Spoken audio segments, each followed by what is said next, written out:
Since 2010, PowerUp.org has been dedicated to giving the gift of education by ensuring that all children, especially those at risk of being left behind, have the resources and the opportunities they need to grow up healthy and live productive lives. We want to remind listeners that the information provided in this show is strictly for informational purposes and is not intended as a substitute for advice from a professional. Some content contains discussions of traumatic health experiences. If you need support at any time, please call the National Suicide Prevention Hotline at 1-800-273-TALK or text HOME to 741-741. During this time of social distancing and self-quarantine, we hope that listening to heroic stories and optimizing ideas can help us feel more connected to each other. Our mission of eliminating technology poverty through education is fulfilled by you. We reach over 5,000 students each year, and we are able to reach more because of your help. Teaching technology and life skills is a game changer for our future. And by listening to this show, you are helping us continue to fund our work with students, educators, and community partners around the globe. Visit PowerUp.org to find out how you are helping bridge the digital divide. From all of us, we hope you and your loved ones are staying safe and healthy. Today, we're just going to get straight into it, ladies and gentlemen. I just want to introduce you to who our Power Up hero is. Today, our Power Up hero is Caroline Ndwaru. And you may know this name, and I know some of y'all may have already researched this a little bit to find out a little bit more about who Caroline is. But to us, Caroline is a daughter, she's a sister, she's a friend, she's an educator, and she's just recently been an auntie. So she has so many roles to play. But today we're celebrating her as our Power Up hero of suicide prevention awareness and mental health advocacy. Caroline has many superpowers, but before we go any further and talking about what makes her a hero in our eyes, ladies and gentlemen, I want to introduce you to Caroline Ndwaru. Welcome, Caroline. Thank you. Thank you so much. I'm so glad you joined us today. Introduction. Yeah. And I have to tell you something, Caroline. I did not plan my outfit today well because it looks like because my background is almost the same color as my dress, my background is messing up. So y'all are probably seeing me looking all awkward and some weirdness going behind me. Don't worry about it. Ignore that. Purely focus on the fact that we have an amazing woman with us today. And she's on a mission. She's on a mission to tell a story. She's on a mission to move a movement forward. And she's really on a mission to hopefully touch your heart. And hopefully hearing the stories she has to share today about her heroic quest, you'll understand how important this day is. So before we go any further, congratulations, Caroline. We are so honored to call you our Power Up hero. Thank you. So tell us why we're here today, Caroline. We are here today to speak about suicide prevention and also to speak about taking care of our mental health as we celebrate my baby sister, Michelle Ndwaru. This week is Suicide Prevention Awareness Week. That started on the 6th and it ends today. But the whole month is National Suicide Prevention Awareness Month. And so I feel that this is an important conversation to have to take the stigma out. It is very important. And you did mention your sister, Michelle. Yes. So is that something maybe you want to tell us a little bit more about? Why is Michelle part of this conversation? We had the gift of Michelle in our lives for 21 years. And we lost her to suicide on August 6th, 2018, on her 21st birthday. And that was the hardest day of my life. And I have made it my mission to make sure other families do not go through what we went through and what we're still going through, because it is a long journey and a lifetime journey. But Michelle was a beautiful person inside and out. Her laughter was so contagious. She was mischievous. She was brilliant. She was so incredibly intelligent. She was very empathetic.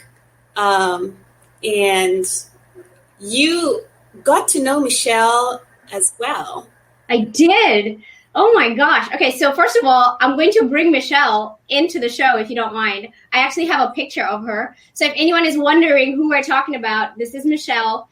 And I just remember Michelle when I met your family through Fred. So Fred is your brother, right? And he went to school at A&M Corpus Christi, and I bumped into him, and it was like, he's a Kenyan. What's going on in Corpus Christi? Like, what are the chances?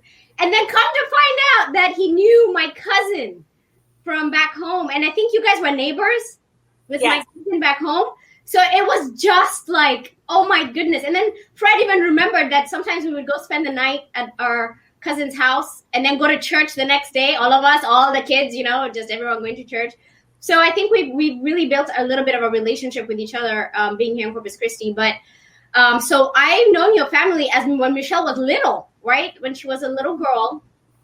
And I just remember, okay, so my biggest memory of Michelle is she went to school at Incarnate Word Academy. And when she was written up by the school and put on their, I don't know if it was a banner or a bus or whatever it was, like she was on the billboard. Do you remember that, Caroline? I do remember that. She was a perfect student, perfect attendance, perfect grades, like a really hard worker, just an amazing human being. Yeah. And then I remember that when your mom, first of all, your mom is an epic chef, okay? So, I mean, she would host these Kenyan dinners and invite like the whole of Corpus. I felt like the whole of Corpus was at your house. That's how like loving your family is.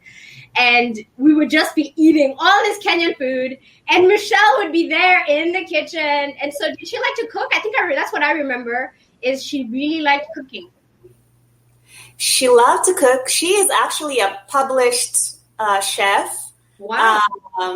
Grandma Leslie is the publisher, and Michelle and Mom published a book with Kenyan recipes. And whenever there was a wedding or somebody with a housewarming, that would be Michelle's gift to them. She would bring them that, and her and my mom would make samosas. And yes. And for this interview, I was thinking, man, if I would have had like much more foresight, I would have pulled some pictures of like those Kenyan dinners so people know what we're talking about. Because, I mean, talk about like when she texts or messages and says, we're having a dinner. I think everyone would cancel everything they're doing because you had to be there, right? You were going to be there. And then your family was so hospitable with that. So I didn't know she had a recipe book. So I'm definitely going to need to find out more about that and get that recipe book from you. But the reason we're here is because Michelle made a difficult decision, and I guess this, and I don't know if it's fair to call suicide a disease, but talk me through what happened with Michelle. It was very blindsiding. None of us expected it. Yeah, we still don't know the cause. Definitely. Taking care of ourselves and each other and checking in with each other has resulted from that a little bit more often than just banter and friendly conversations. Mm-hmm. So one of the silver linings is we really do seriously check in to find out how everyone is doing. Our family is very close. We have always been very close. So the first thing we do in the morning is we check in with each other. We have a little chat group for the family. And before we go to bed, that is also somewhere we check in, but there are continuing conversations during the day. So, yeah. And I guess what I can say is sometimes I like to share that a hero's number one superpower is love. And love is projected by caring for people and showing that you have strength for them. And I think that's kind of what you were talking about. When you check in on somebody, when you check how they're doing, asking them the questions and really caring about what they tell you, that is part of it, right? Definitely. Yeah. And I think everybody might be wondering, why is there so much yellow? But yellow is Michelle's favorite color. So her favorite flower was a sunflower. So I always have, it's on this side. Yeah, let me zoom you in so people can see it. Yes, I always have a sunflower up or a bouquet of sunflowers. Today is the day I do my grocery shopping, and I haven't done that yet. So I just have the one today. And I always try to have a pop of yellow somewhere, and that makes me feel like I am carrying her with me visually throughout the day. I love hearing that. So I think I'm going to bring you in to just kind of unpack for me this day, because I think we've gone straight into the reason for the day, but we haven't told people why we're focused on suicide prevention, why this day is important, because I think the World Health Organization dedicated this day for this cause. Can you tell us more about that, Caroline? That was actually the 10th. So 2 days ago was National Suicide Prevention Day. And that was on the 10th. And on that day, everybody around the world gets to remember a loved one who has passed away through suicide, and you can light a candle. Pre-COVID, people came together, and you have a shared cause. And so it's so powerful to be in a space with people that have been through the same thing you have, and they understand the emotions you're going through on that day, or even on a daily basis. Yeah. Being that there's a pandemic happening right now, there was a lot of virtual candle lighting ceremonies that happened. On that day, I lit two candles, and I put one out, and I left the other one just burning for the duration. I was up just to keep her light shining, to keep Michelle's light shining. I love that. So we've unpacked why everything is yellow, okay? So Yes. We're definitely wearing yellow. So if you're not wearing yellow, go grab some yellow right now, okay? And maybe in the chat, you can post what you're wearing or what you're doing that has yellow. Maybe you can grab some lemonade. I don't know. Whatever it is you want to do, just rock some yellow right now. So go grab it. You're in your homes. There's got to be some yellow. And then the next thing we unpacked is that it's a week-long movement to create awareness for this mental health consideration, right? So we're celebrating the week and honoring the people who have come and showed us why it's important to honor this day. And then you started into that kind of a conversation of what you do to honor this day. Can you maybe dig a little deeper? Because I think you said that you light a candle. How, if I was to honor this day, how would I do that? Like, are there movements? Are there organizations? Is there a walk? Like, are there things that I can do to honor this day and start moving this movement forward?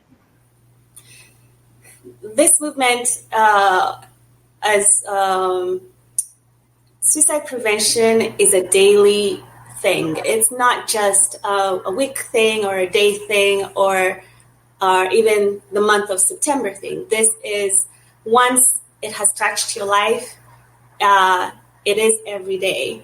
For me, I find volunteering to be something that empowers me a lot.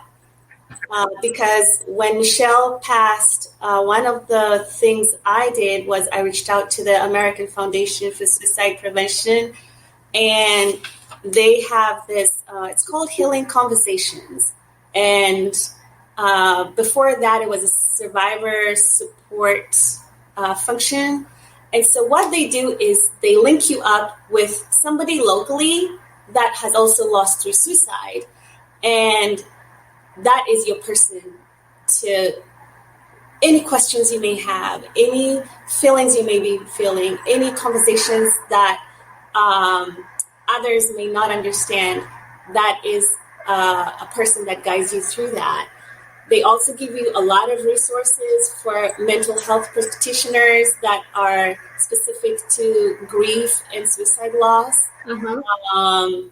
And they connect you to groups where grief groups that are specific to suicide loss. So I have 2 groups that I am a part of. I moved, so COVID has been great to open the world of Zoom. So on Thursday, every other Thursday, I connect with a group in Houston. SOS is the name of it. And then on Tuesdays, I connect with another group, Christie's Center, which was also founded by some parents that ended up losing a child.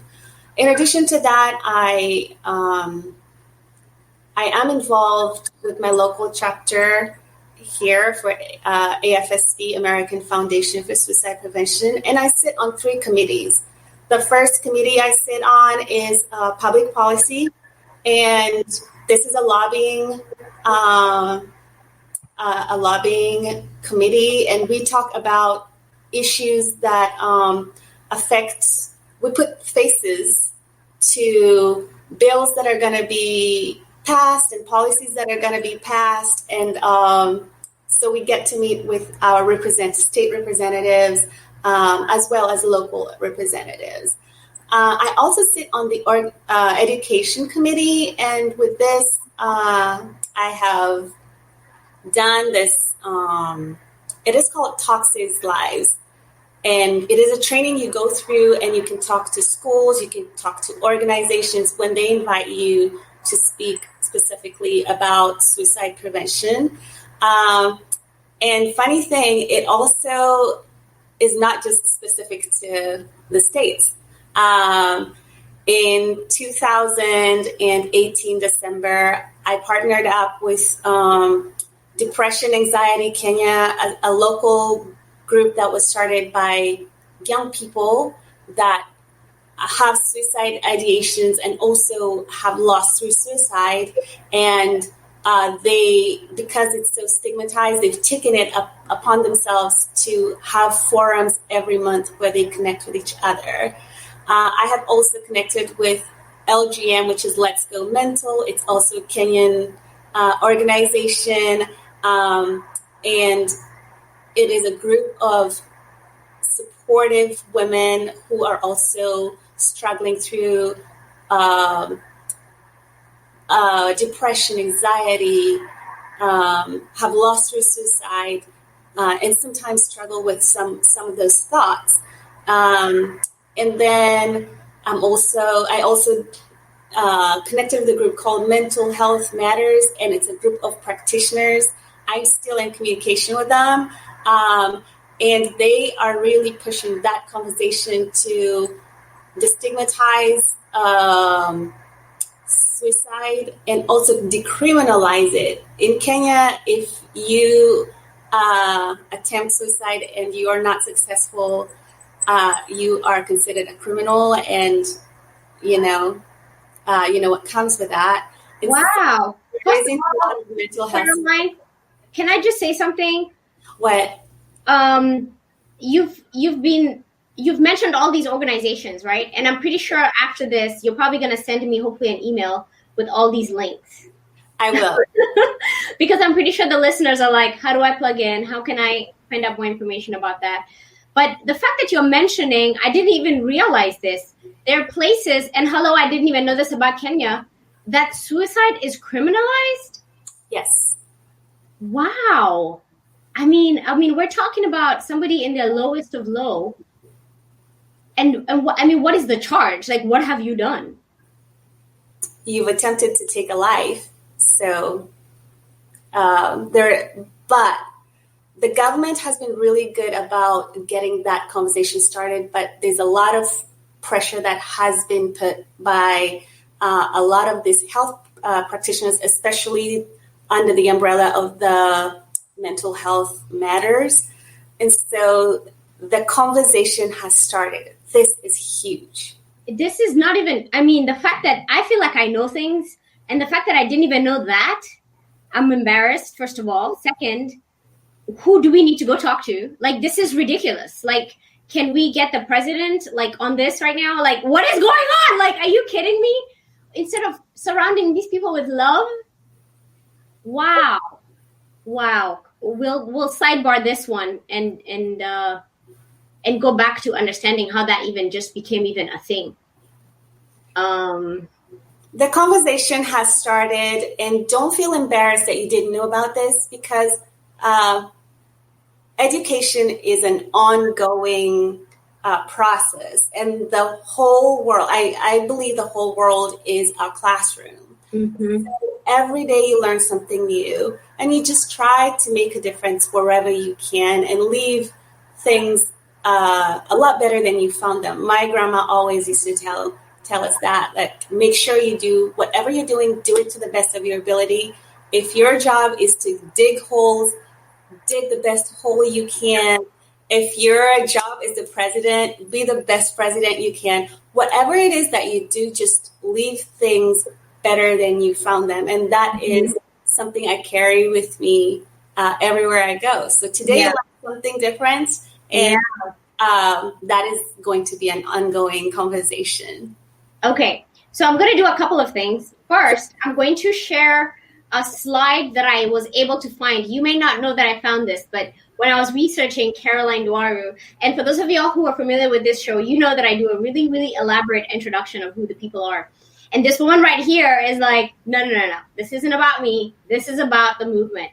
And so I found this really cool picture. Do you mind if I share it with everyone? You don't even know that I have this picture of you. I wonder what kind of picture is this? Let me show it. This is you. Isn't that you in the corner up there?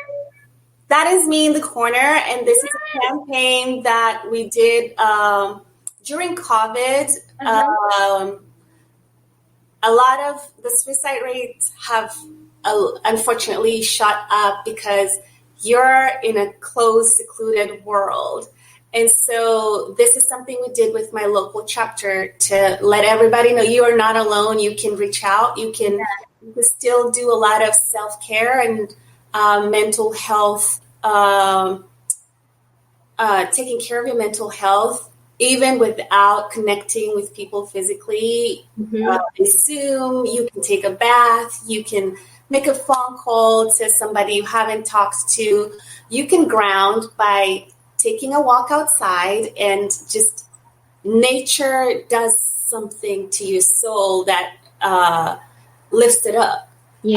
And so there's so many little things, but yes, that was a campaign we did to just let everybody know you are not alone, and give that hotline where if you need to talk to somebody, you can, that is a decision you can make, and you can find people that can direct you to the kind of professional you need, or maybe have somebody come do a welfare check on you.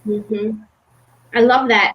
So it sounds like you're not only an educator, which means, sounds like you're a teacher, right? So you're a teacher in a classroom, and you also have poured yourself into this volunteerism for this for these movements. But it was really interesting when I Googled you. You are really making moves, and so I want to congratulate you for using this as an opportunity to share with more people so they can learn more and be aware of it.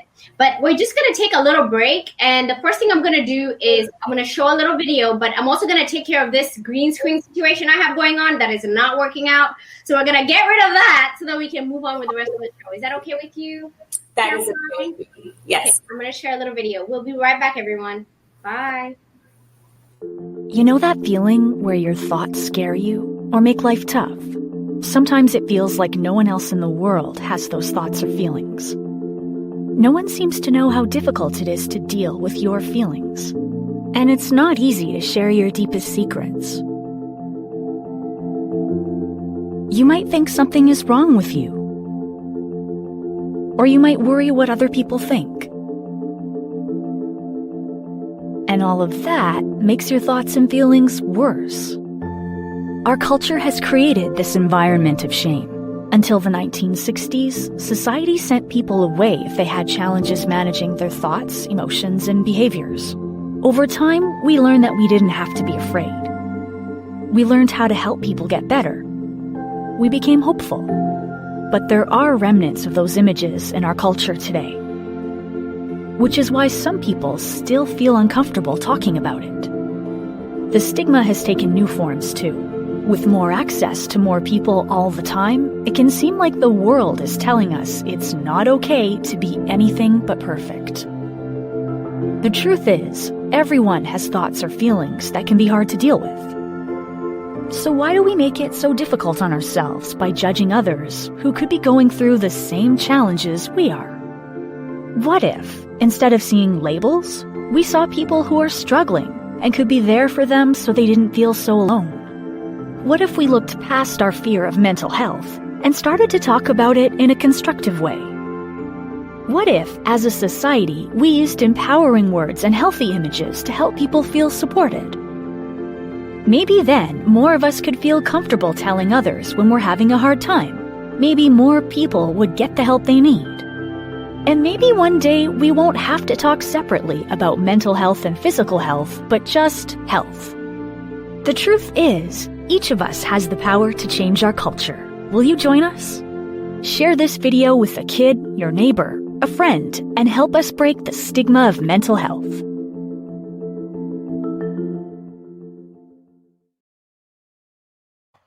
Hello, everyone. I'm Lisa Wisner, and I'm so excited that you've joined us here on PowerUp Hero, a show where we honor the people who are making moves in our community. And I always like to say, if you are a PowerUp hero, then you have strengths for 2, for 10, for 100, for maybe 500. You're doing the work that you're taking care of yourself, but you're using that extra overflow to make sure you're taking care of the community. And those are the people that we celebrate today. Today, I have a very special guest. And she is our Power Up hero. And she's our Power Up hero of suicide prevention and mental health advocacy. She's on a mission to make sure that not only do you know that this day exists, but you're able to recognize opportunities where you may be able to support this movement. So I'm going to bring Caroline back on to continue the conversation we've been having. And as we continue the conversation, Caroline, I have to tell you that the comments have been kind of coming in and people have been sharing a little bit about Michelle. Do you mind if I bring some of the few comments in and we can just kind of talk through them a little bit? I would love to hear some of them. Yeah, so we have Carlene. Carlene is on here, and Carlene met Irene many years ago. So Irene is your mom, right, Caroline? Yes, so Irene many years ago and knew Michelle when she was a young girl. And she continues to keep you in her prayers. And Irene's samosas are the best. Oh my goodness. I know. Dude, what did I say earlier? If it's a Kenyan dinner and it came from Irene, cancel everything, right? And then we have Sarah Njoroge. And she says, hi, Miss Irene Ndwaru. Well, you know, you are your daughter's mom. You are the daughter of your mom, so you can take that for your mom. And we have a few other people who have chimed in, and Lynn is saying thank you to Caroline for sharing for us today. And for the people who just tuned in right now, Caroline, can you tell us why we're here today? What are we talking about? Today we are talking about suicide prevention awareness. We are also talking about taking care of our mental health, as well as encouraging those around us to take care of their mental health. And I love how you said that, we're encouraging people, right? Because I think sometimes we just unpacked earlier that in some countries, it can be criminalized. You know, mental health can be seen as a criminal act when you're just not able to cope, when we should be surrounding people with love. And I kind of alluded earlier that one of the things that a hero has is superpowers, right? If, when I was a kid and you hear of a superhero, you're like, oh, can they fly? Can they do this? Can they do that, right? So I had the privilege of interviewing you briefly right before this interview, and you told me your superpowers. Do you mind if I share them with people so we can unpack them maybe? Sure. Okay. I keep asking permission to ask you for things. I will just go ahead and send. Go ahead. Okay. So, y'all, Caroline is like packed full of superpowers. My gosh. I mean, as we were going through the superpowers she has, I kept thinking to myself, like, okay, there's more to this, but we have to narrow it down. Otherwise, we'd be reading a point, right, about her superpowers. So just know that the ones I'm picking are like the top 5. But if she could have all the superpowers, I don't know if y'all have watched the show Heroes, and there was one hero on that show that could absorb superpowers from other heroes and become like almost like absorb their powers. Okay, this is Caroline. Her superpower is patience, communication, resilience, with a side of humor. I like that. Can you unpack that for us? What does that mean? You're patient. I always say people with patience are like gold, because I write that down every day on my journal. Why do you think you're patient? What does patience do for you? I am in education and I work with kids, and that is definitely something that you need to possess. And that is something that I confidently know that I do have. I am a very patient person. Right? Oh my gosh. So I'm an educator, but I am not an educator for little children. I educate adults, right? And I think it's for a reason, because my sister is an educator of little children, and it is a whole other world. So congratulations. You could be a PowerUp hero of education, right? Just with this. So let's talk through the communication. What does communication mean to you?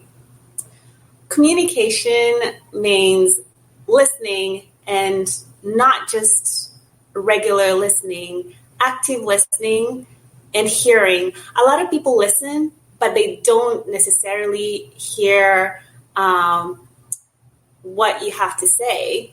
And so one of the campaigns I have been associated with AFSP is called Seize the Awkward, which is there is a website that I will connect to. Let me grab it. I have it. You told me you were going to show that, so I dropped the link in there for us. Yes. So Seize the Awkward helps you have conversations with loved ones and friends, workmates, when you notice things are not, there's something wrong, but you cannot poke your finger on what it is. So some of the conversation starters are, hey, we haven't talked in a while. How are you? Or, are you okay? You don't seem like yourself lately. Or, hey, you seem frustrated today. I'm here for you. I'll share 2 more. Seems like something's up. Do you want to talk about what's going on?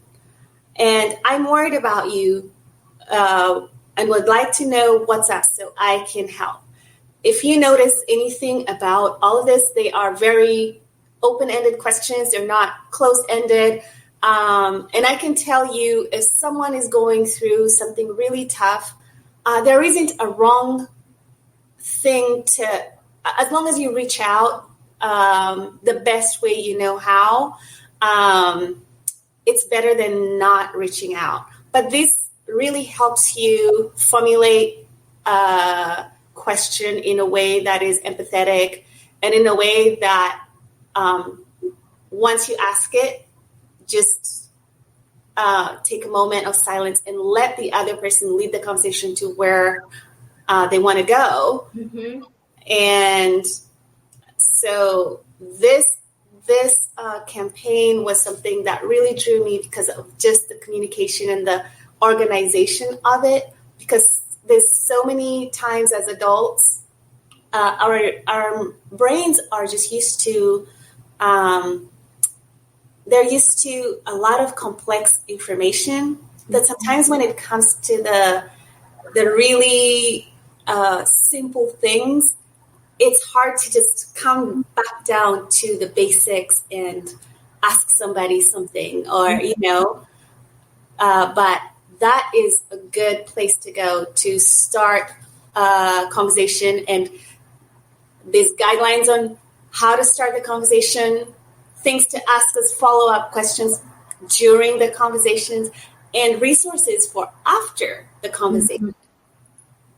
I love that. So we all need to go to Seize the Awkward. I'm guessing because you shared this about them, they probably have some sort of a mini training even that we can just go through to learn and just have that in our back pocket to make sure that we're ready to support someone. Now, you showed a card. So where did you get that little card you have? Can I have that? I mean, can I have it like right now? Give it to me, Caroline. But can I download it from somewhere, order them? How do we have these for us? Yes. This is a collaboration between the Ad Cancel, the JED Foundation, as well as American Foundation for Suicide Prevention. I got mine through the local chapter for American Foundation for Suicide Prevention. Okay. And every major city, every state has local representatives, have people like me that are volunteers. So when you're connected or with someone and you know what the need is, then you're able to get them. But there also is a resource page on afsp.org where you can go and request for some of these things. There are also other little postcards you can send. You are not alone. And just other postcards or pamphlets you can send to someone. Sometimes I feel like I might not want to have this conversation with this person, but once they get this resource, they would be able to take the first step to look for seek help. Okay. So I'm going to pull up, you had sent me the URL for AFSP earlier. So yes. I think we all need to go to AFSP and sign up, right? I think at the very least for some of these organizations, if you sign up for a newsletter, you start to get some information every now and then. But then I guess that's also where we can find out if there's a local chapter. And I always say, if you really truly want to live a heroic life, you need to know how to have the strength for multiple people. And the way you do that is by embedding yourself in conversations that are maybe uncomfortable. So I really like how that movement is Seize the Awkward. It is, I don't know why it's awkward. It's awkward to touch somebody when they're feeling frustrated because you may not know what they tell you and how you may deal with it, right? So I come from a place of workplace talent development, which is also about making sure that the places we work are safe spaces for us to work. You know, I don't know if you know this, Caroline, but, you know, we spend 70% of our lives at work, which means you're spending most of your time with work situations than life situations like with your family. And, you know, and I worked in HR. So, you know, I still work in kind of like an HR role. But I think the point is that sometimes in the HR role, it's kind of like, oh, are you sure you want to tell me that? Oh, if you tell me, I got to file a report. I got to tell somebody. I got to do this. But it's like, no. I think at some point we need people to tell us when they're struggling, when they're suffering, when there's signs of, you know, even bullying at work, right? Or a manager maybe frustrating somebody. There's multiple reasons. You know, we can't come up with all the reasons of why somebody would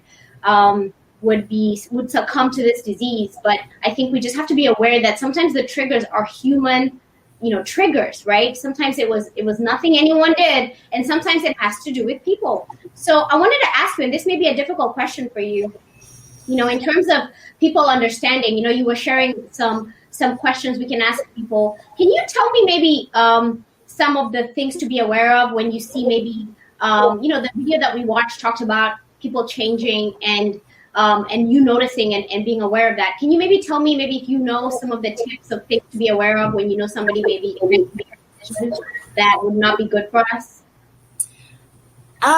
Yes. On my link tree, there is a link that shows risk factors and warning signs.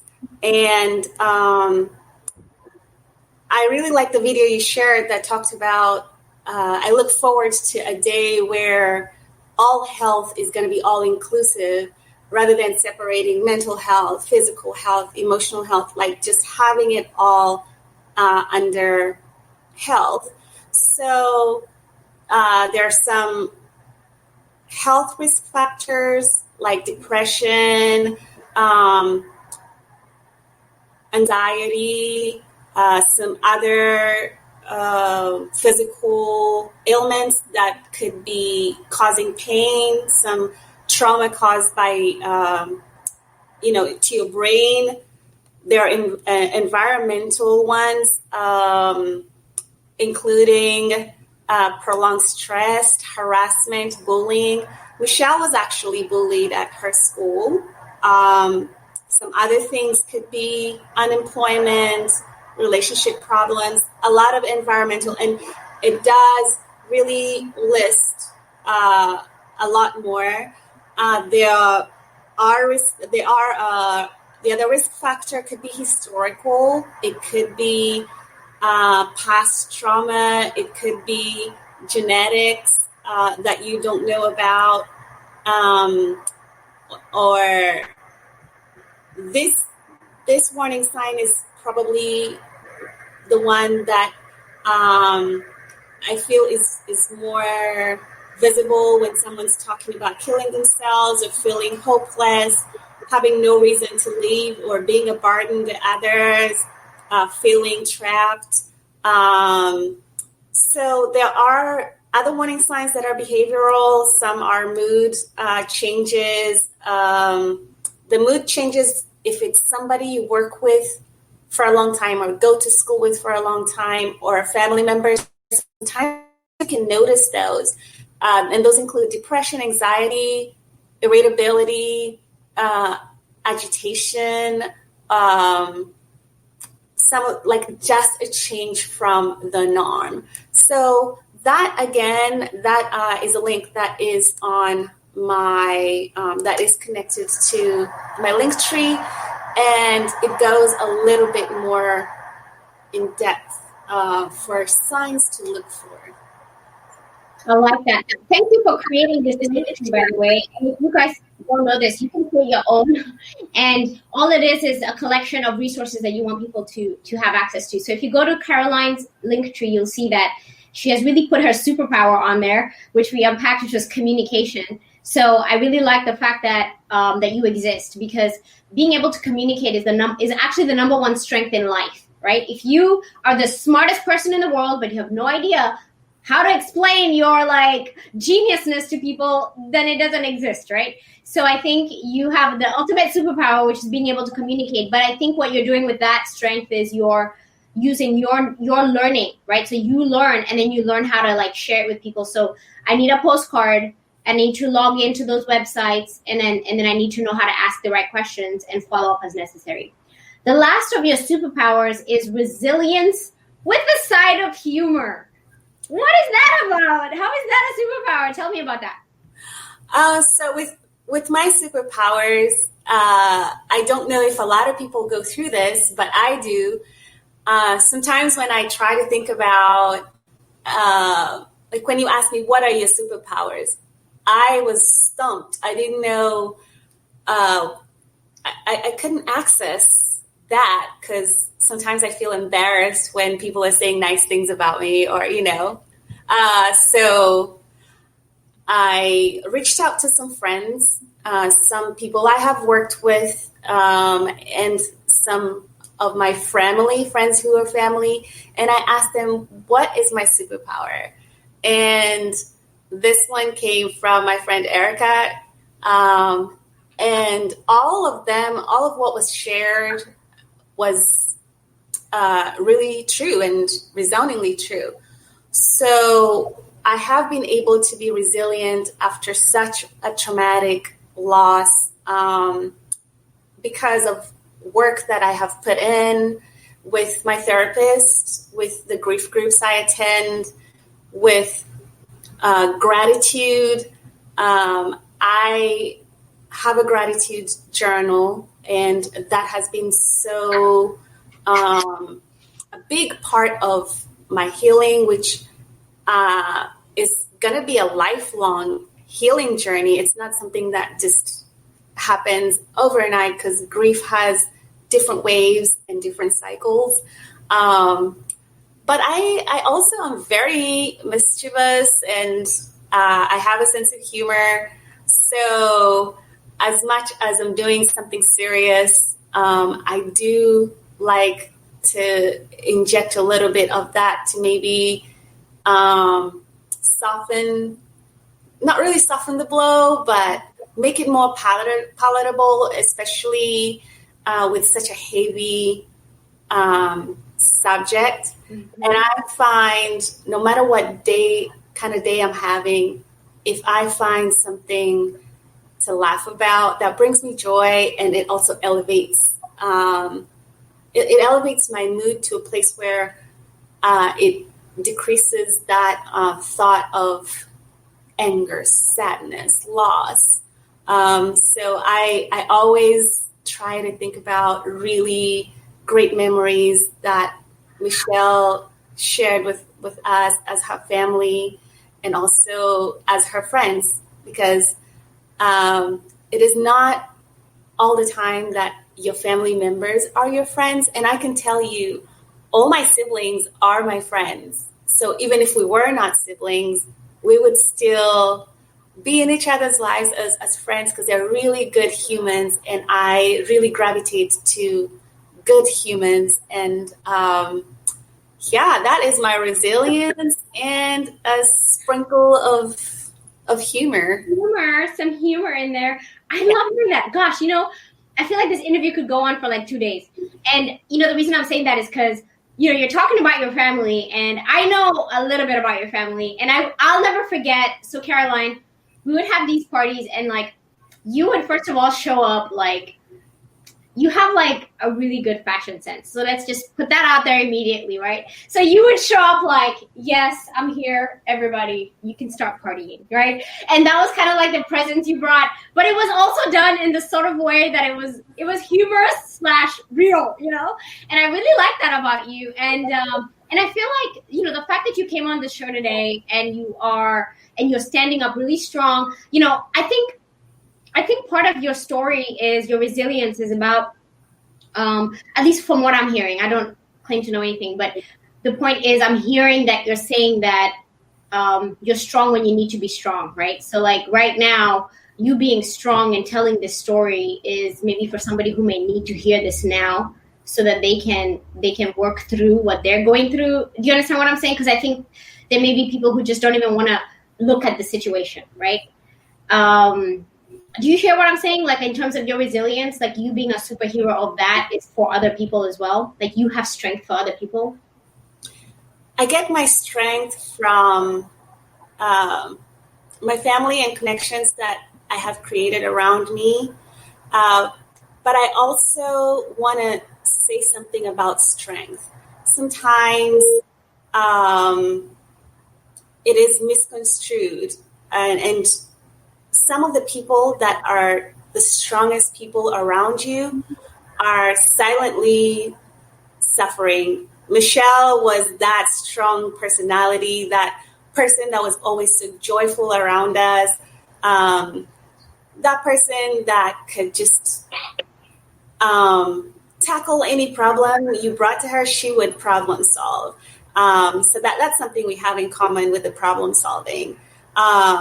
So strength is not necessarily a good quality. It could also go the other direction. It could be a defense mechanism for creating this wall. You don't want to burden other people. So I am not always strong. I have a very strong support system with my family. We scaffold each other. So I can tell you grief takes many journeys, and it's not all the time that we're all doing well. And when one person is not doing well, there's another of our siblings that's there to just hold us up. Our cousins are also a big support system that we have in locally in the United States. So that is some of where we draw our strength from, but being strong also involves being weak sometimes and letting in, just knowing when to let in somebody else to come, whether it is a professional or whether it is a friend or whether it is a teacher, someone else to come and help you navigate. You don't have to do it yourself. Right. Because we can't all be, I guess, no matter, I mean, sometimes I feel like I'm just going to do it. That attitude of, it's fine, I'll handle it, I got it. I don't need anyone. I'll do it. And that may be not good, right? Because I think if I was struggling, then I may not have people to go to because I haven't practiced giving, right? And letting other people take care of me. So I don't know why I'm getting emotional over what you just said, but I think everybody goes through that, right? And we may not have people that we can go talk to. So it's important for us to know that there's organizations we can go to. I have to tell you that there's an organization that I go to. I know this might sound crazy, but I didn't even plan on sharing this, but I'm going to share it. And I think it's called like Crisis Text Hotline or something like that. You don't even talk to anyone. You're literally just texting the whole time. And you're going to make me try to find the URL. It's you get it as an app, and it's like Crisis Text Line, and you're just texting. And I love it because that person doesn't know me. I don't know them. And I'm just like, whatever it is. And that does something for me. So I think what we'll do is, Caroline, if you're okay with this, we'll continue to collect resources. For those of you who are watching right now, if you have other resources, like I just shared what I do, I go to my texting buddies. And if you didn't know this, the Crisis Text Hotline is a volunteers. People just volunteer to accept the texts. So when I text and say I need help, somebody from Australia or China or somewhere may accept my text, and we're just texting at 2 a.m. because something's going on, and I just don't have anybody in my proximity to talk to. So there's, and I think there's many resources like that, right, Caroline? Yes, I'm looking at my phone right now because I have this, and actually, Lynn, that was that's sharing the crisis text line. Yeah, recommended it to our grief group, and it's called a Wobot. So it's a robot that checks. Wilbert. Whoa, like whoa, like WOE.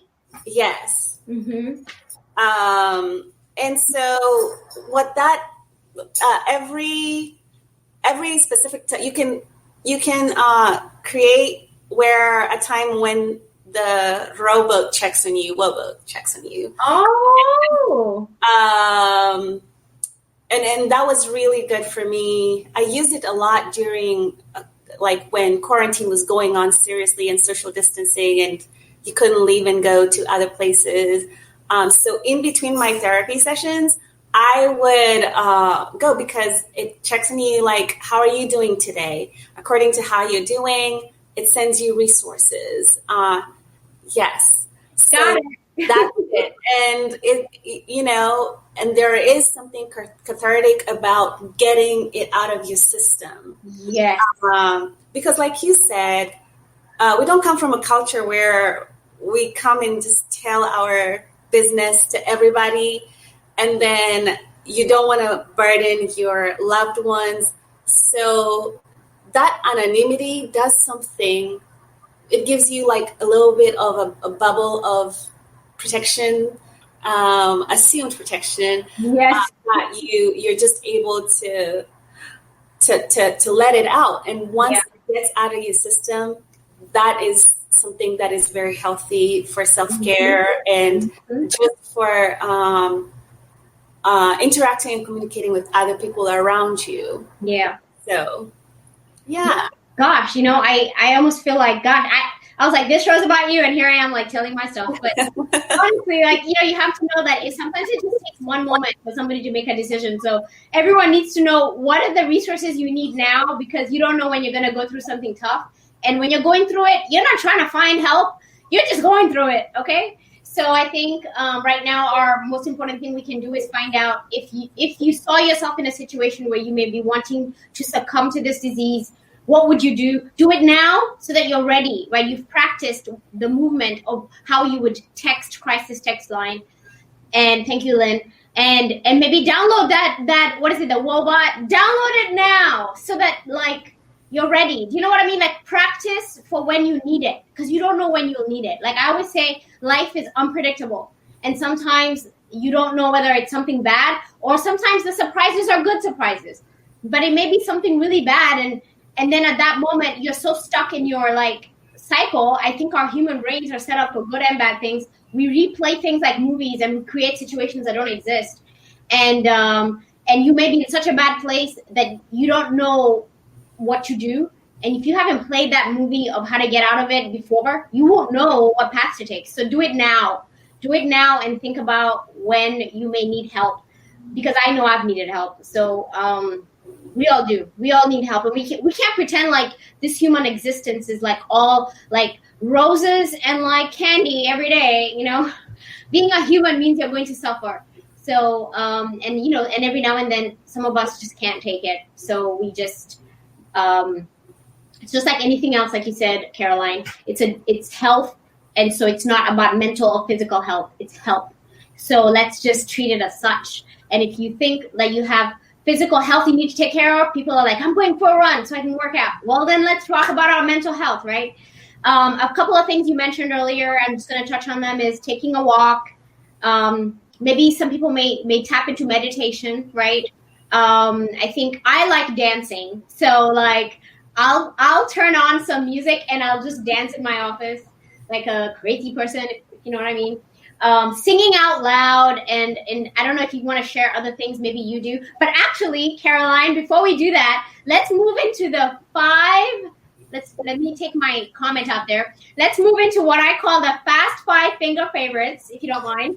And we'll do some fun activity talking about maybe what you like to do, okay? And the things that you enjoy, okay? So, Caroline, tell us, what is your favorite book? That is a hard one. That is a difficult one for me. I don't have a favorite. I have lots of favorites. So this was one of Michelle's books that I kind of kept with me. Okay. It's called Celebrations by Maya Angelou. It is phenomenal, and it is well read and well used, and I can tell she read it a lot because it's like a giant coffee stain. Yeah. And if we have time at the end, I'd like to read a poem out of it. Michelle also introduced me to a lady by the name of Rupi Kaur. I'm sure I'm not saying her name correctly. And she writes this phenomenal poems. So there's Milk and Honey and The Sun and Her Flowers. So sometimes when I wake up in the morning, the first thing I do is I check on our little family chat just to make sure everybody is okay. And then I will read something small. And so sometimes I will go into either of those 2 books. Michelle's favorite color was yellow, and this was a book somebody sent me, and I'll absolutely love it. It has little poems as well, and another book someone sent me when I was grieving is this one. It's called No Limits But the Sky. It also has like little affirmations for dreaming and daring and persevering and succeeding. So I like to start my day with something bright, and so I don't have a favorite book. I have a little favorite book. I love that. So I'm going to replay this video later and then write down all these books and then download them, or actually You know what I kind of like is when you were touching them and they look like such beautiful books. So I think I'm just going to order. Yeah. I love the ink smell. So I always try to get a book physically, but with COVID now, my local library is doing a lot of ebooks and audiobooks. Yeah. And that has been amazing. So I read Becoming by Michelle Obama. Yes. When it first came out. And then I borrowed it recently as an audiobook. And when she's reading it, the intonation in her voice. Yes. I miss that.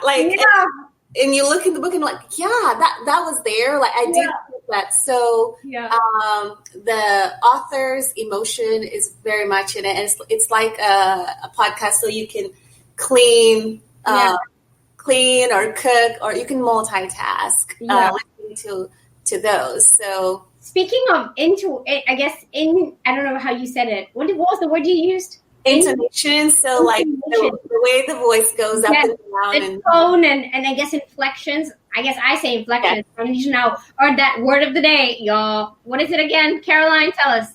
Intonation. Intonation. I'm writing it down, y'all. Champions do more. So I'm learning a word and I will use it tomorrow. Okay. Intonations. Boom. So can you read for us from Celebrations? I think you said that you had something to read. And as you're reading, I'm going to bring Michelle to the front for us so that you can read like she would have read for us. Yes. So this is by Maya Angelou. It is a poem entitled When Great Trees Fall. I'm obsessed with trees, and I feel like our life is very much like a tree. Someone close to me once told me about how our lives are like a tree, the people you surround yourself with. So you have the roots, and that's your family. Those are your close friends, your spouse, your children. Those are your roots. They're always going to be there. Then you have the trunk and the branches. And those are people that are there in different capacities. If it's a friend that's a trunk, they're in a bigger capacity. If it's a branch, it's in a smaller capacity, but you're still very much connected. Then you have the leaves. And the leaves are seasonal for most trees. So there are people that come into your life and they serve a purpose and then they fall off. And that's okay, because spring comes and new leaves grow. But those are people you're not too attached to, but they also are important people in your life. So anything to do with trees, I just like to know more. So when great trees fall,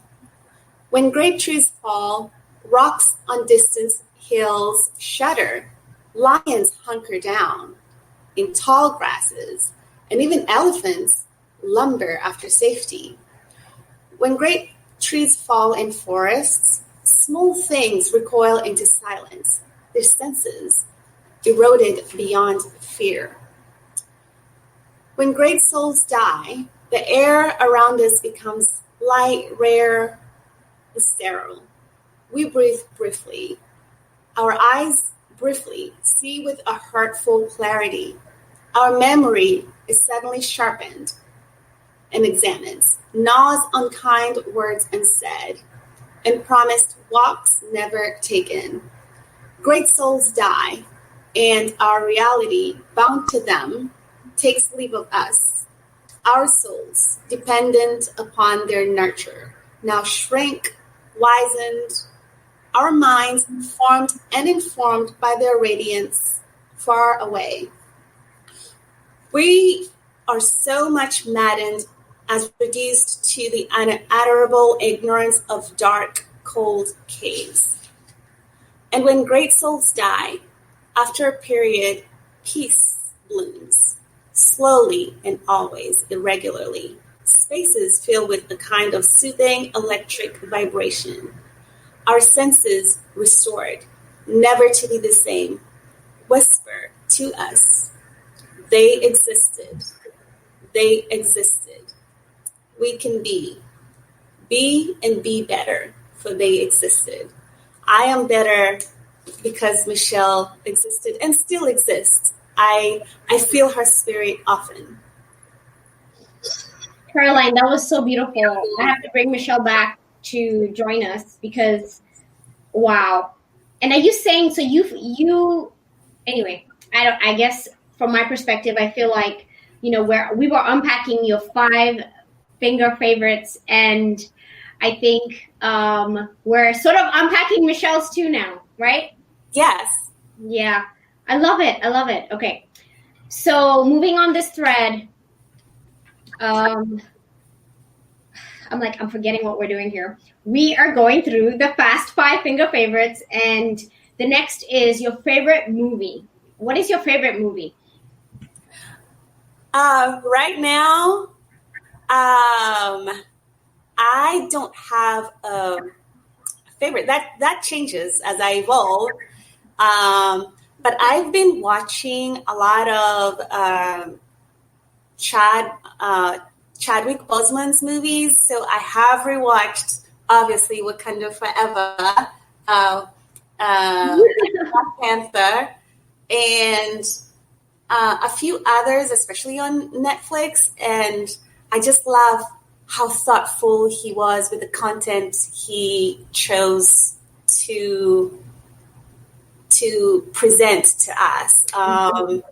And I really also feel the same way about Michelle. She did things with a lot of intention.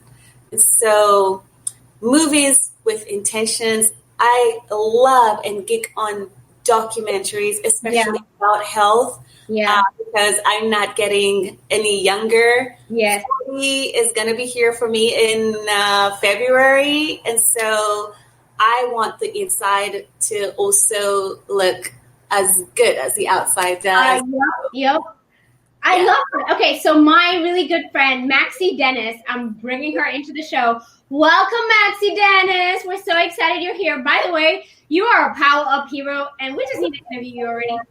She said that she has audiobooked Becoming, and the reason I brought her on is because Becoming is a Netflix show now. Yes. So it's like a movie too. So I guess, so that could be also part of your favorite movie, right? Yes.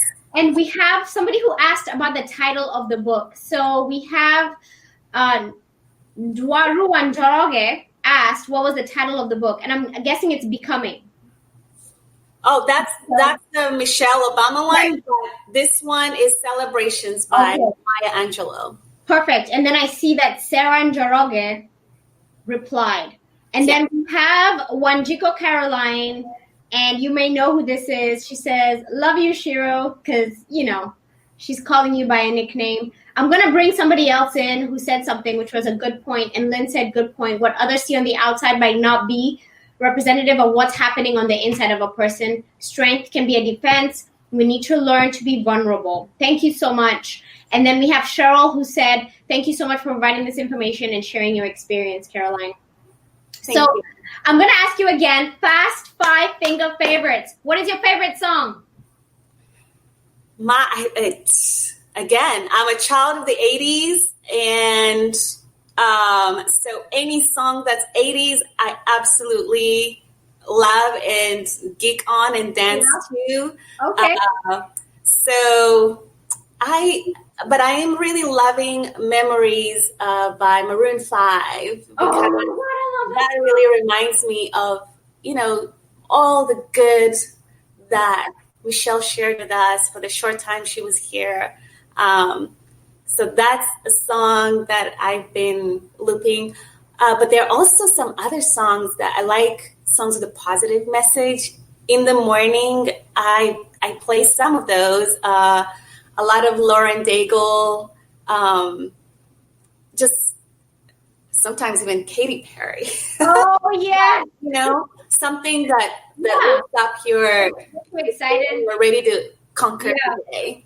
I love it. Music, I feel like music is a human thing, right? So, I feel like when music is playing, it does something to you. It either takes you where you need to go, right? So, Memories from Maroon 5 is it takes you there, right? It does. And I also do love Kikuyu songs. Oh, yes. We grew up listening to, if you grew up outside of the country, you listen to vernacular songs, and sometimes you just sing them because they're playing in heavy rotation. Yeah. But then they can be very informative about our history and culture and knowing, oh, this is why this happens. Mm-hmm.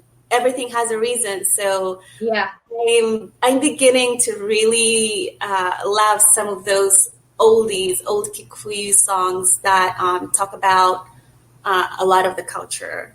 I love that you said that, because I'm on this quest. I actually write it every morning, and I say I'm a Kikuyu warrior. And obviously, to be a Kikuyu warrior, you need to know where you come from, right? So I am doing this deep dive, and there's so many texts and so many stories about Gikuyu from the very beginning. So, like I tried Gikuyu. Oh my gosh, let me tell you, even I have been struggling to bring my Gikuyu back up because I don't speak it. And so, I don't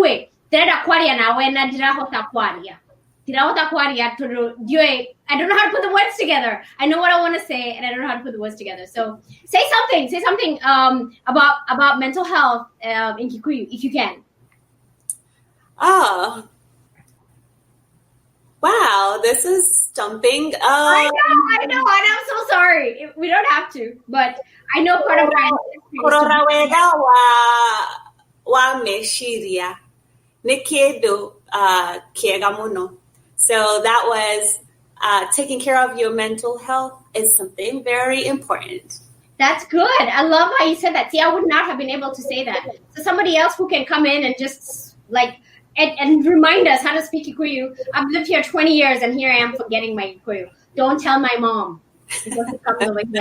That's living with me about my Kikuyu. Okay, fast 5 finger favorites. What is your favorite quote? Again, I have many, but anything that elicits being kind to everybody and treating everybody the same is something that will resonate with me because you always you can forget what someone told you, but you never forget how they make you feel. And actually, that is a quote by Maya Angelou, I believe. Yep. So,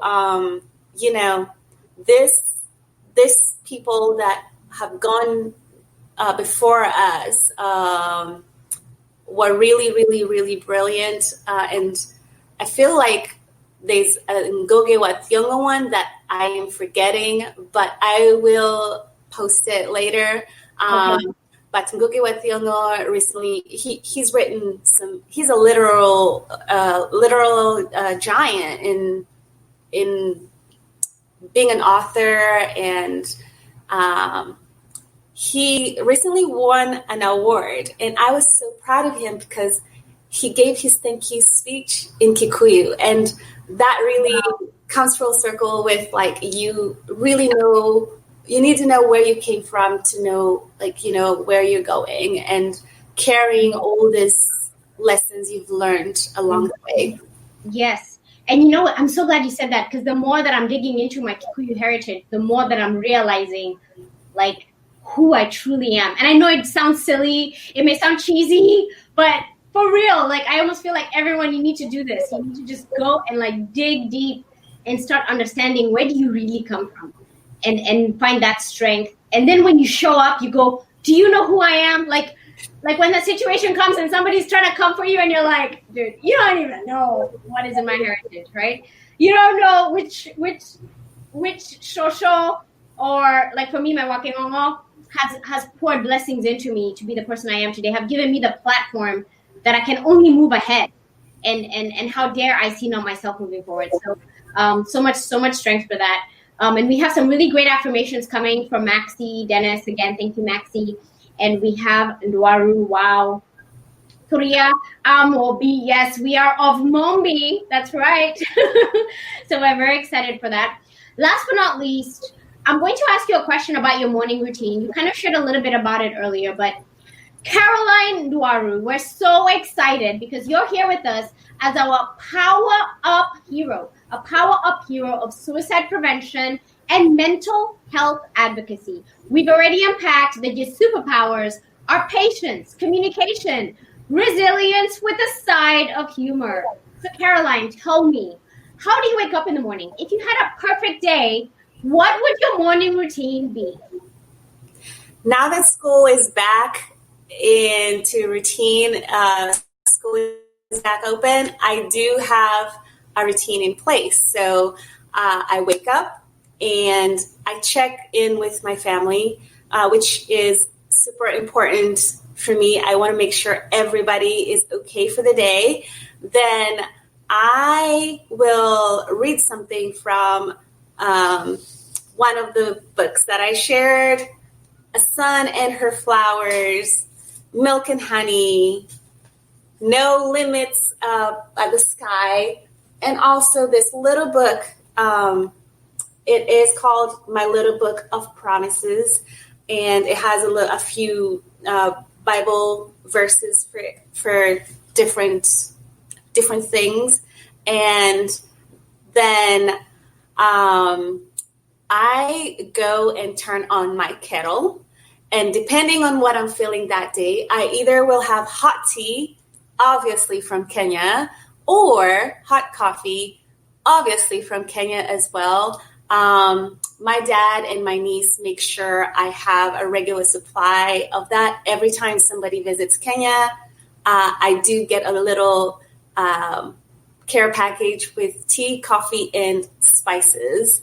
So I have my brother's dog at the moment, so I take the dog for a walk, and that takes about 15, 20 minutes.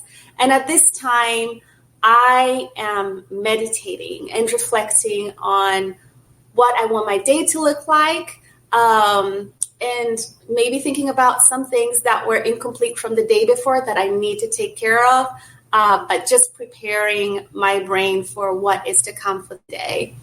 When I come back in, I will do a stretch, not a full yoga practice, but a good stretch, like a mini yoga practice, just to stretch my body and get me into a positive headspace. And then take my coffee and take a shower and just get ready. I have been cooking a lot more during quarantine and during the pandemic. I have gotten back into my kitchen more than I was. So I like to bring my own lunch to work. So I will get everything in little containers, a very balanced meal. I'm really, really, really working hard to take care of my body because that also affects my mental health. I stay away from a lot of sugar and a lot of foods that I have found that suppress my mood. I just like things that are getting my brain moving and nothing too heavy. Then I get my stuff together and off I go. But during my showers, I sometimes will turn on a song that will, a positive song and a song that will get me waking up even more. Or, a set from a DJ I like, or a set that I have created for myself, a playlist that I've created for myself for some of those mornings that things are dragging by. So, and off to work I go. Recently, a few days ago, on the 8th, I became an auntie. So I check in with my mom or check in with my sister and see how my sister and my nephew are doing. And that just gives me so much joy and so much energy to continue with my day. Oh my God, I love it. I want to live like that morning. So I will picture a morning like that. Oh my gosh. And I don't know if everyone could see this, but I could see the dog right there in the corner. He's taking a nap, right? Yes. She's taking a nap. Yeah, I was like, as soon as you said dog, I didn't see him earlier. But as soon as you mentioned that you take him for a walk, it's like my eyes just went straight there. And I was like, there he is. He's been there the whole time. And I didn't even see him.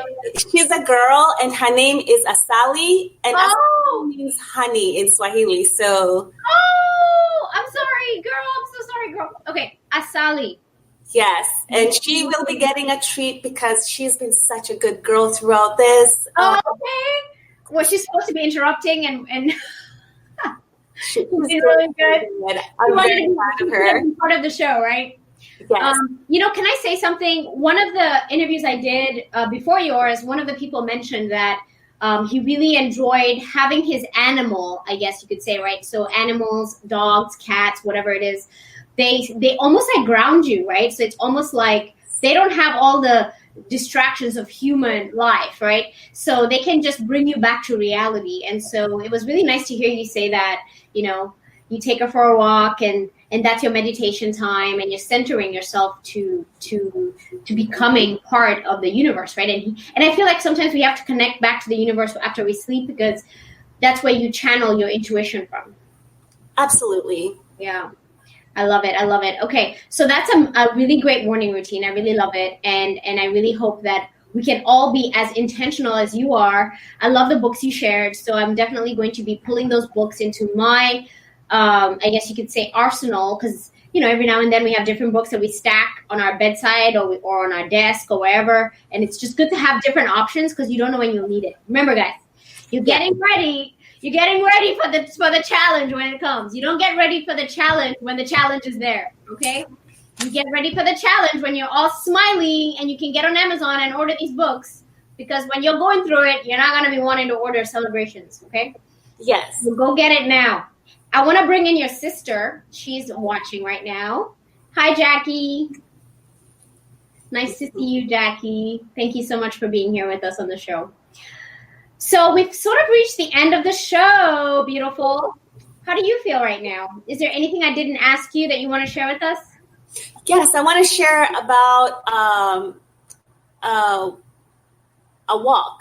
It's called Out of the Darkness. Okay. And this walks take place all over the country around this time, but because of COVID, what's happening is we're going to have virtual walks, and there is an opening and closing ceremony here locally where I am, but you can find out more about your cities and what happens in Out of the Darkness. You walk in place of your loved one that died. Like, the legacy still goes on.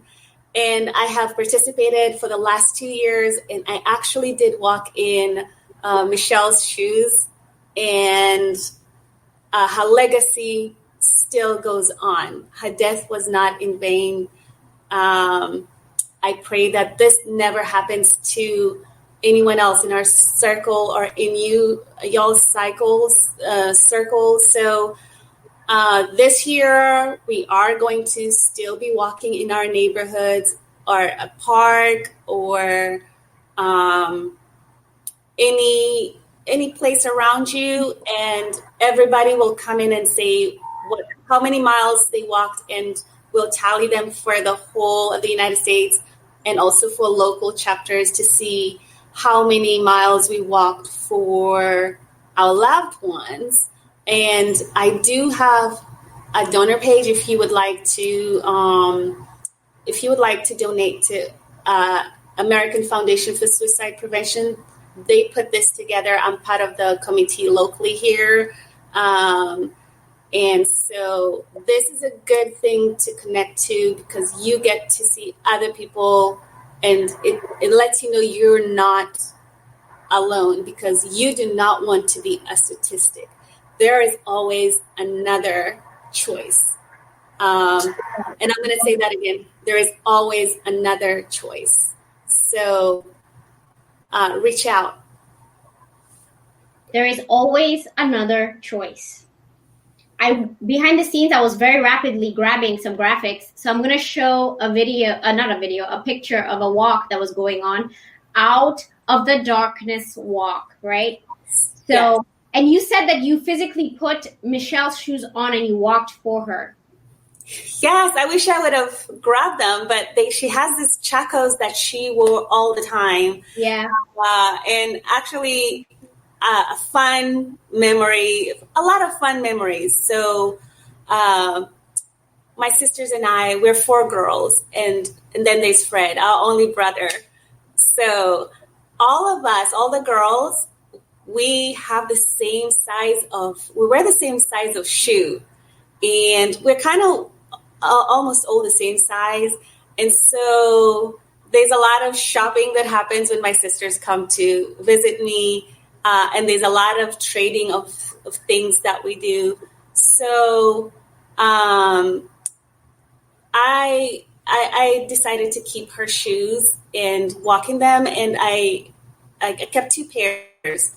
One is the chacos, and I also have her shoes that she had bought to wear to, she was supposed to be a bridesmaid in Pauline's wedding. So I wore that just for her to still participate. And that made sense to me. So, and it felt good to me. And so, suicide comes with a lot of grief and a lot of darkness and a lot of dark emotions, and it's a cycle that happens, and it's a very not necessary cycle to go through when you're grieving, because when you lock it in, it's going to explode at some point.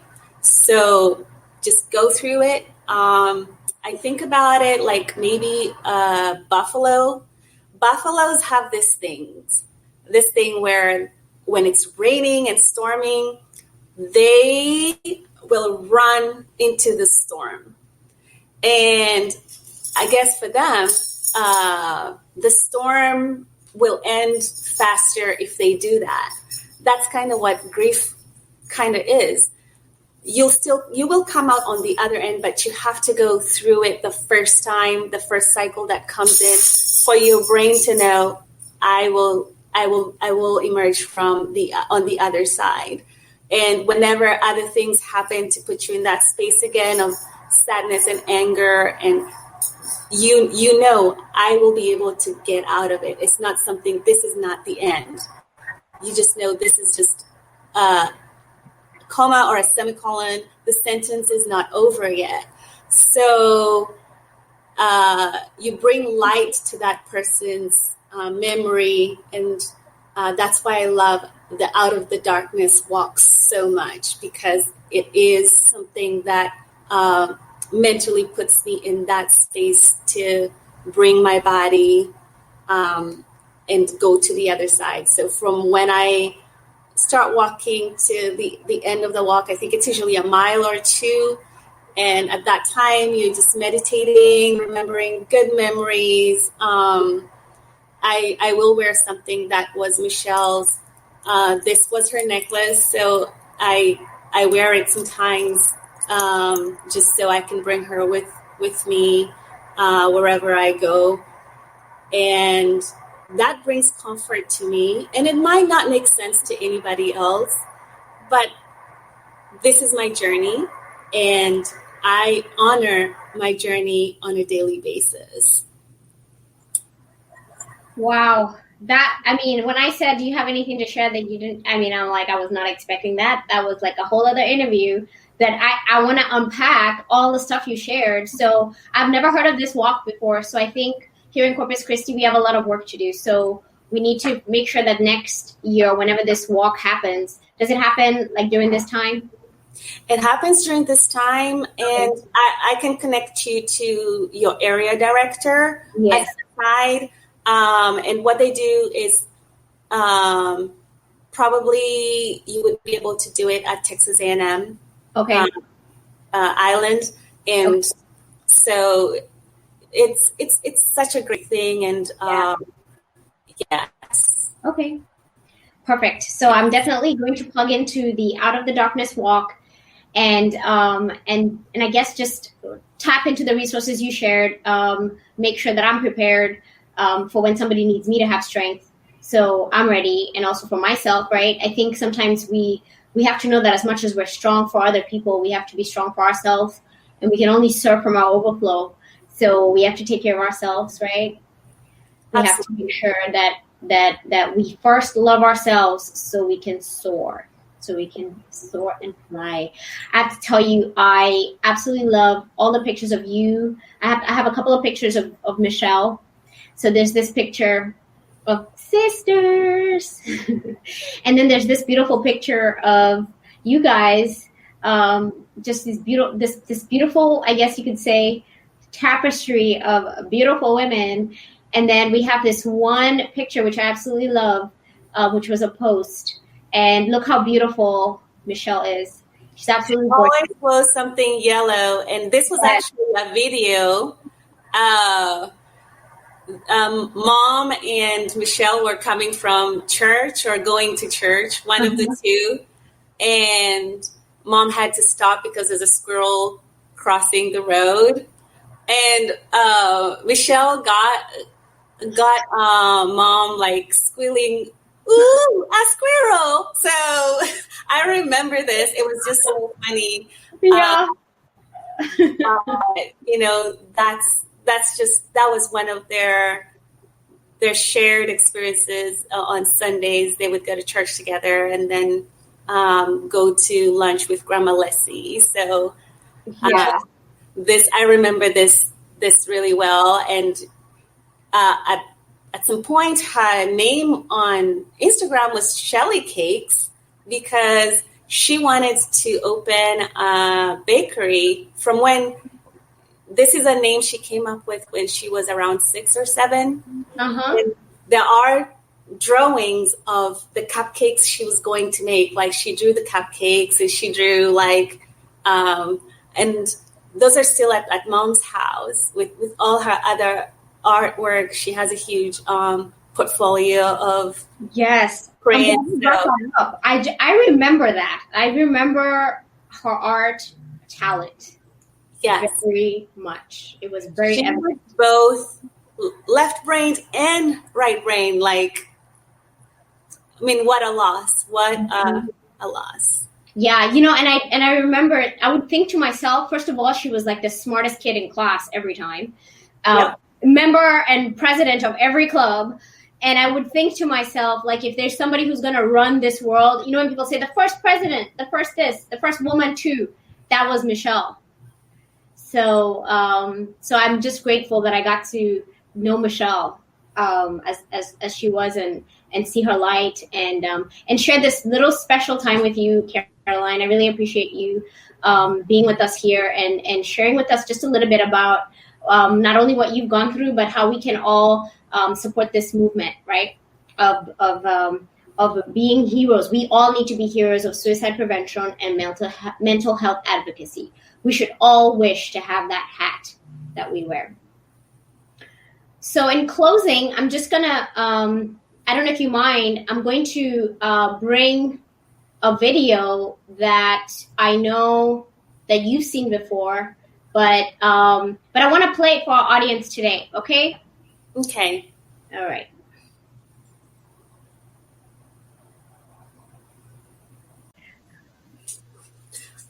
I'm super emotional after that. But these are Michelle's shoes that I wear to Out of the Darkness walks, and sometimes when I'm doing things that I feel that Michelle would have loved. You can tell she loved them because they have little holes in the bottom. But they were well walked into so many precious memories connected to this. And I mean, this is what happens when you take your life, you don't think about who you're leaving behind. And it affects the rest of whoever you leave behind for the rest of their lives. And so I would rather Michelle was here walking in her shoes, taking hikes and doing all the stuff that she loves to do outdoors. But she's not here, so I will continue carrying her mantle. And especially in our African community, make sure that I'm lighting that torch of awareness and making it, normalizing the conversation for mental health, normalizing having a therapist or somebody you could talk to that has gone to school and knows how to answer some of the questions that may be difficult to answer within a family cycle or even within a church setting. Just normalizing taking care of your whole entire health because it all affects the mental part of it. And thank you for creating this safe space for me to share this with you. And Michelle, I love you forever, ever, and ever. And I miss you so much. Thank you so much, Caroline. It was really brave of you to come out and give this message for us today. And I want to thank you for stepping out and being brave in front of us right now. So with that, I just want to thank you so much. And I want to remind everybody that the way you can find out more about Caroline and also find out more about the resources she shared is through her Linktree, which is Caroline Ndwaru. So go to Linktree and find Caroline Ndwaru. Right there is the link, so you can download the link. We'll also add it as a comment in the chat, so you can go ahead and go straight to that link. It has all the other links we shared today. So all the resources are going to be on there. And I'm pretty sure, Caroline, that you're probably going to be boosting that Linktree up every time you find something new you'll add, right? Awesome. Thank you so much, Caroline. And with that, I want to thank you so much for your time today and have a great rest of your Saturday. All right? Thank you. Thank you. So, ladies and gentlemen, today we really did have a special treat to hear from somebody who has really, when we talk about a hero's journey, we talk about going through challenges. And I can tell you that the story we heard today is really a story that we should all be listening to in terms of understanding how to support all of us as humans, right? So we all have to know how to support each other. But the worst thing that could happen is if the person you're trying to support makes a decision that you're not there to help them for. But how can you ensure that that doesn't happen? And so hopefully if you're just tuning in, you can go back and listen to the rest of the show because there was so much great information that I learned. And I hope that you took a lot of great information from this as well. So if you want to find out more about the PowerUp hero that we just interviewed, go to our podcast page, which is poweruphero.org. Go to poweruphero.org. You'll be able to not only watch this interview again, but you'll be able to find out more about the person that we interviewed, who is Caroline Ndwaru. And if you want to tell us your story, we want to hear your story of being a hero in real life. Go to poweruphero.org and nominate yourself because we want you on the show. We want to tell your story of how you have a positive attitude of life and your commitment to being a hero is dear and strong to your heart, not only for yourself, but for your family and friends, and also for our community. Again, the website is poweruphero.org.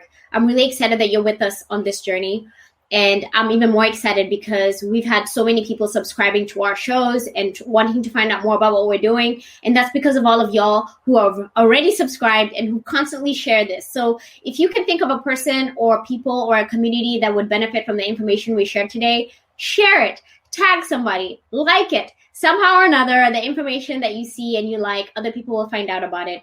But if you want to specifically know how to stay connected with us, you can always connect with us on Spotify, on Apple Podcasts, on iHeartRadio, SoundCloud, Stitcher, YouTube, Facebook, anywhere and everywhere there's audio or visuals, we are there, even Periscope. So tune into our podcasts and to our live episodes because we know that We are sharing information that's not only educating, but also inspiring our community to be strong leaders in our community. You need to be a hero. So as much as we're looking for leaders to support us, we're looking for people to be heroes. But first of all, you need to be a hero for yourself. And then you end up becoming a hero for your family and friends. And then you're a hero for our community, not only for our community in the biggest sense, but also for your career and the work that you do, and greater service to the world.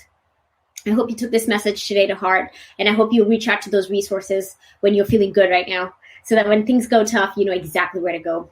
I'm Lisa Wisner, and I was excited to be the host for you today and to share this information for you. So if you want to find out more, if you want to reach out to somebody, if you need to text me, if you need to call me, you can always do that. Our information is always listed everywhere. You can reach out to us if you need anything. We're here for you, and we are a phone call away, literally, to talk to you about what you're going through.